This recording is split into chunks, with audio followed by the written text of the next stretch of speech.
talking in sort of cavalier terms about going to war. It's very dangerous, but a lot of that goes on all the time in D.C. because they have been pushing this manufactured lie or fiction that Russia wants to conquer Europe for several years. Douglas Macgregor recently revealed how the war in Ukraine is driving the elites crazy, both in the United States and in Europe, pushing the purveyors and supporters of this war into a position where it's actually counterintuitive to support it, but for some reason they can't go back on it. He explains why here and talks about the repercussions of this in the US. So let's take a look at this. Please like the video and subscribe to the channel. Tell me about boots on the ground. Are not boots on the ground, American boots on the ground in the Middle East, almost a trigger waiting to be sprung? I think that's been true for a long time, and it's not just in the Middle East. We've kept forces on the ground in Korea for 70 years in the belief that their presence there would deter an attack from the north. Has that worked? Well, one can make an argument on both sides, yes and no. That there were reasons that North Korea hasn't attacked that had nothing to do with us at all and everything to do with China and Russia, because there was no willingness on their part to go to war against us. The bottom line is that, in 1912, as I recollect, the chief of staff of the French army asked the British chief of the Imperial General Staff, or actually it's the other way around. The British chief of staff asked the French chief of staff, how many soldiers do you want in the event that a war breaks out with Germany? How many do you want us to send? He said, send us one, and we'll be sure to put him in the front lines and get him killed as quickly as possible, because they understood that that was the hook to drag Britain into the war. Mm. So I think that's still true for us. We haven't been challenged. Our bluff hasn't recently been called. That doesn't mean it couldn't easily be called in the Middle East. Certainly true. That could have been called in the Arabian Peninsula recently, where the U.S. has a lot of its bases, when Israel and the United States were engaged in a war versus Iran, still are engaged. In fact, there's just a ceasefire. Iran didn't call our bluff. They didn't try to take out as many U.S. soldiers as they could, contrary to the neocon and Zionist line that, hey, they're sitting ducks there and they could have shot at them, because if they did and killed them, the U.S. would be involved in a ground war versus Iran, likely. The same thing is true across the world. There's no sense in having something like 40,000 troops in Germany, U.S. troops, something like 50,000 troops in Japan. They don't serve a purpose outside of empire building and trying to kind of expressly expand U.S. hegemony throughout the world.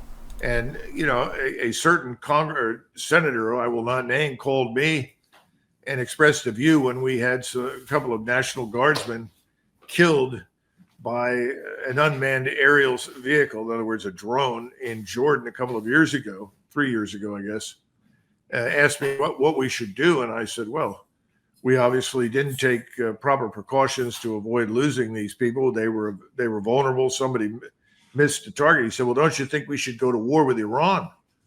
I said, well, this, strictly speaking, was not launched by anyone in Iran. It came out of Iraq. Yes, but that militia is connected to Iran. I think we should go to war with Iran. Well, fortunately, that didn't happen. Yeah, fortunately, unfortunately, we kind of took an off-ramp to the last war versus Iran. There might not be that off-ramp again when Israel ramps up the propaganda campaign again, saying, hey, they're inches close to a nuclear weapon. Netanyahu's been saying it since I was a young boy. You can guarantee he's going to continue saying it, especially preserving his place in office and the Likud party's dominance over Israel and its vision for greater Israel, which includes swaths of Iran that they want to incorporate into that empire. This isn't even a hidden thing or a conspiracy theory. This is something that Theodore Herzl and David Ben-Gurion wrote about. It appears on the maps that Netanyahu holds up that shows New Israel. This is what they want. They want destabilization of Iran, just as they got destabilization in Syria to expand the West Bank settlements, and they want regime change at all costs there. But I think that mentality is more widespread in Washington than we think, because people have lost their fear of war. They don't understand the consequences. And now you're no longer dealing with weak opponents.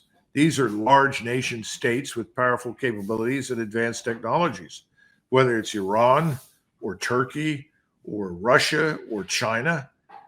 So talking in sort of cavalier terms about going to war is very dangerous, but a lot of that goes on all the time in DC.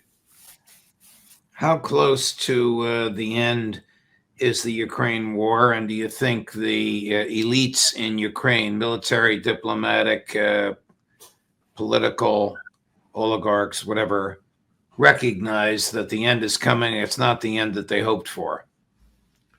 Well, you're asking several questions at once. First of all, do people in Europe recognize that Ukraine has lost the war? Yes. I think, in particular, the globalist elites that rule in places like Paris, London, and Berlin know the truth. I mean, certainly Georgia Maloney is one of the most level-headed people out there. She knows damn well this war is lost. I think that certainly the new president of Poland is aware that the war is lost. He's already said, whatever happens, we're not sending any more Polish soldiers to Ukraine to fight. So I think there's an awareness of that. But when you talk to these globalists, they see their political future, their position of power and authority as inextricably intertwined with what happens in Ukraine, because they have been pushing this manufactured lie or fiction that Russia wants to conquer Europe for several years. Yeah, this is exactly right. Many Polish soldiers did die fighting in Ukraine, and so many of these prominent EU politicians that have dug their heels deep in favor of Ukraine don't believe that they can take their heels out of the ground now because it would change their political fortunes. If they did that, they would lose the support bases they've currently built up with not enough time for corrective action to build up new support bases that would support them for diverting attention and resources away from Ukraine. They have their own military-industrial complexes too, just like the U.S. It's not as powerful or as, big and gargantuan in terms of the multi-billion-dollar industry that is the military-industrial complex in the U.S., but those forces and those incentive structures still do exist elsewhere. So that's why they can't have this reversal. And I don't even know how much of a reversal would happen if the U.S. suddenly decided to disengage from Ukraine.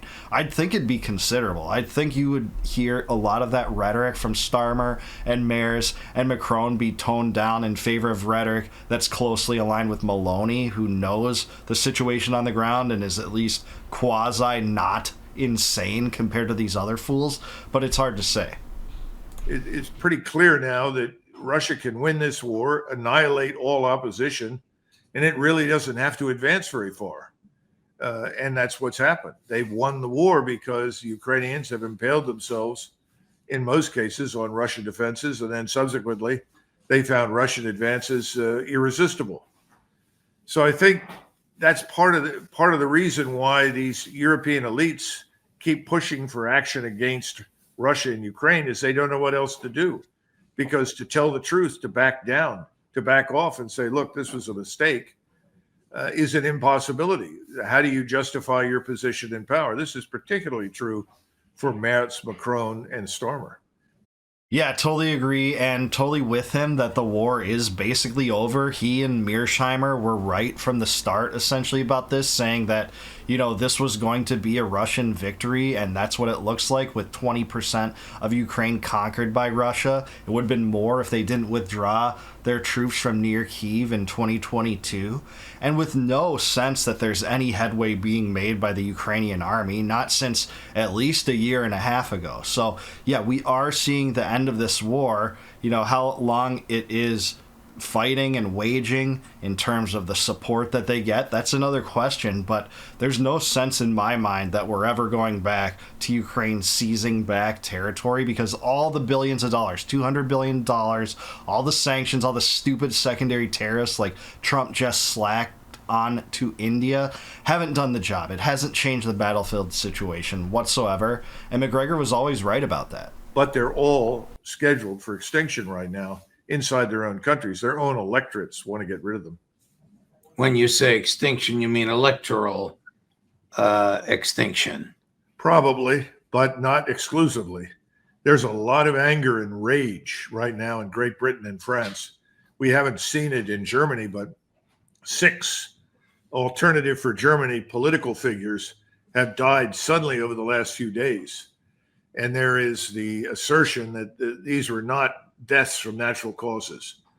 It certainly seems statistically unlikely that all of these political figures in the Alternative for Germany would suddenly die as they have. And remember, we already had attacks and attempted murder against members of the Alternative for Germany.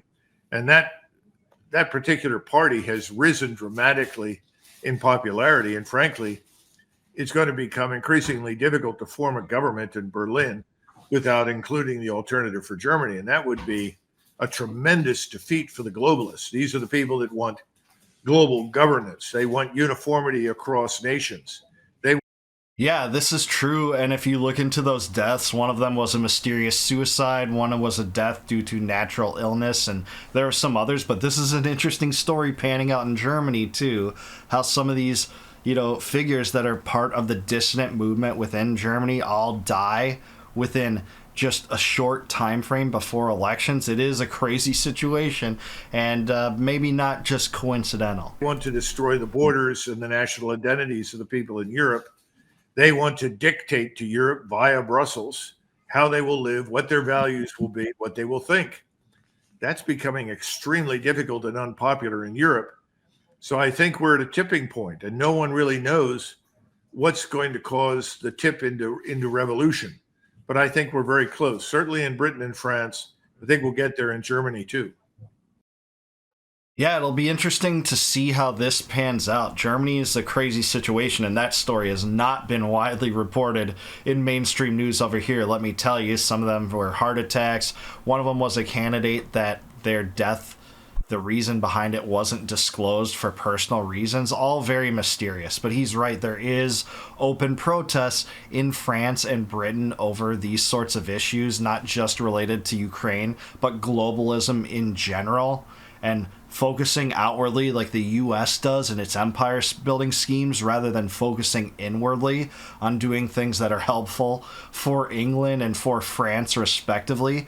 When you have a political class that is more in line and in tune with big prominent leaders throughout the rest of the world and globalist causes like, the WEF and the World Bank and the UN, then internally, that is going to cause turmoil over time. I wish it caused more turmoil in the United States, because the United States sure as hell embraces this too, I think to our detriment. But I'm glad that Macgregor discussed this here. We'll see what happens in Ukraine. I do agree with him that the war is basically lost. We've had basically the same battlefield lines drawn for over a year now, with no political headway being made outside of opening negotiations with Russia. Nonetheless, the aid still keeps pouring in from the United States, with rumors that Trump wants to sidestep this issue by creating a proxy war instead of a proxy war. And that's to say that U.S. weapons will be sold to European partners first before going to Ukraine to then be used against Russia, for time immemorial, I guess, for years and years and years, maybe even longer than the 20-year Afghanistan occupation, for all I know. But it doesn't solve anything. It still pits the United States against a nuclear power Russia, who the U.S. should trade with, should have peaceable relations with. There's no reason not for that to happen. This should get back to a pace that we had at the end of the Cold War, where warm relations characterized the U.S. sensibilities toward Russia and the heroic stances of Gorbachev. So that's where I hope we get to. I don't see us getting to that anytime soon, and especially when Trump is talking that proxy war strategy and security guarantees with Ukraine, which is destined to tank the entire peace process by even floating the idea of a new Article 5 like security guarantee that just is NATO but without the same name of NATO. Putin and Russia won't accept that. They've been very clear about it. And the U.S. is propagandizing you if they're saying that, no, this is a way to get out of this mess. But I do want to hear from you. Let me know down below. Is Douglas Macgregor right about elites in Europe and the United States? Why is this war still being waged please let me know in the comments down below. Like the video, subscribe to the channel, also subscribe to Judge Napolitano. Love his podcast. Thank you, Judge. And please consider becoming a YouTube member. If you click the join button below, you can help support my channel, and in return, I'll give you access to all my videos before they go live to the general public on YouTube. And until I see you guys next time, no more war, no more debt, no more inflation, and no more empire. Peace out, guys. Catch you in the next one.